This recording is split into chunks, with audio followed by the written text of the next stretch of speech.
Led by Darth Krayt, the Sith rule the Empire. No longer constrained by the rule of two, the Sith are legion, yet their domination of the galaxy remains incomplete, opposed by the remnants of the Jedi and the Galactic Alliance, as well as the deposed Emperor Rowan Fel, who is in hiding on the planet Bastion. Hoping to draw out Fel, the Sith attempted to capture his daughter, Marasiah Fel, but were foiled by an unlikely alliance between several of Fel's Imperial Knights, 2 Jedi, and a bounty hunter named Cade Skywalker. Eager to know more about this last surviving Skywalker, who has seemingly forsaken his Jedi heritage, the Sith are pursuing the matter with great enthusiasm.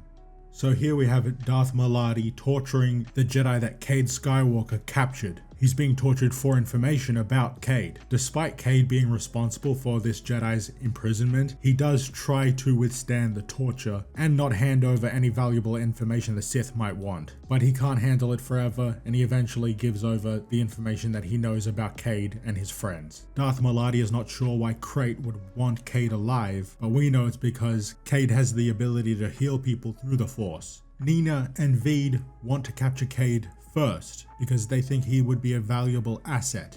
And keep in mind, Veed wants to be the Emperor. He wanted that. He did not expect the Sith to take control of the Empire. And they track Cade to what is called the Wheel, a location that has been around since the Old Republic. There is no fighting and no weapons allowed on the station. Its primary purpose is gambling at the casinos, but it's also a great place to hide and a great place for spies to meet up.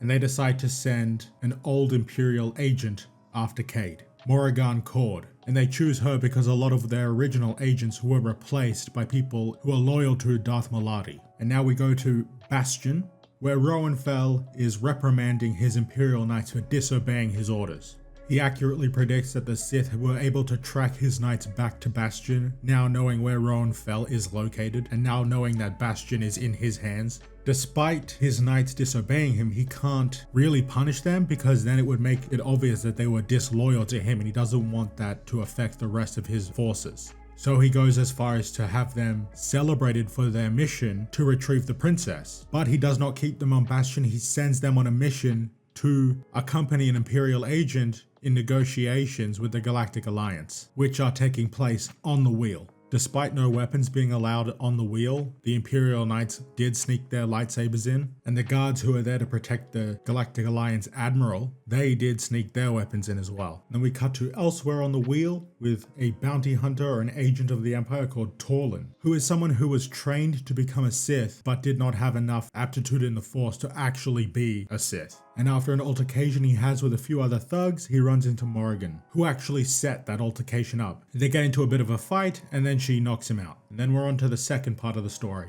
On a space station known as the Wheel, Captain Mingo Bavak, loyal to the deposed Emperor Rowan Fel, and Admiral Gar Stasi, leader of the Galactic Alliance fleet, have secretly met to discuss joining forces against Darth Krayt and his Sith-led empire. Yet there is great distrust between them, Fel's empire having decimated the Galactic Alliance 7 years ago, before suffering a coup by its Sith allies. Elsewhere on the station, 2 spies search for the bounty hunter Cade Skywalker. One spy, Jor Torlin, was sent by the Sith. The other, Morrigan Cord, was sent by Nina Calaxty, head of the intelligence for Krayt's empire, who knows that finding what the Sith seek before they do could bring her great power. And we open up on the Raider, the ship that belongs to Jor Torlin. Morrigan essentially convinces him not to kill her and actually work with her to find Cade Skywalker. She also informs him of the meeting between the Empire and the Galactic Alliance, and they end up sabotaging it and making it look like the Imperial forces were opening fire on the Galactic Alliance. A fight breaks out between the Imperial Knights and the Admiral's guards, with Draco saving the ambassador from almost being killed by the Admiral. Morrigan and Torlin track Cade to Osis,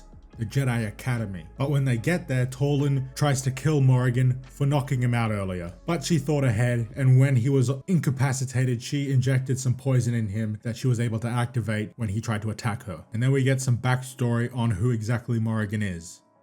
I'm going back. I'm going. It's that simple. Morrigan, I'm a Jedi. I can feel your emotions. You're torn between going and staying. Why not stay with me and our son? And do what? Go with you to Osis? Be Cade's mummy? Do you think the other Jedi would let me raise Cade? He's a Skywalker, heir to a great name, and he'll be just as trapped by it as you are, Cole. Cole, look, our meeting was an accident. I regret nothing of our time together, especially not Cade. But we have different paths to follow. Mine lies with the Empire, and Cade is better off going with you to Ossus. Cade's asleep. Do you want to say goodbye to him before you leave? If I looked at him, I couldn't leave. Goodbye, Cole. Couldn't then, can't now. Goodbye, Cade.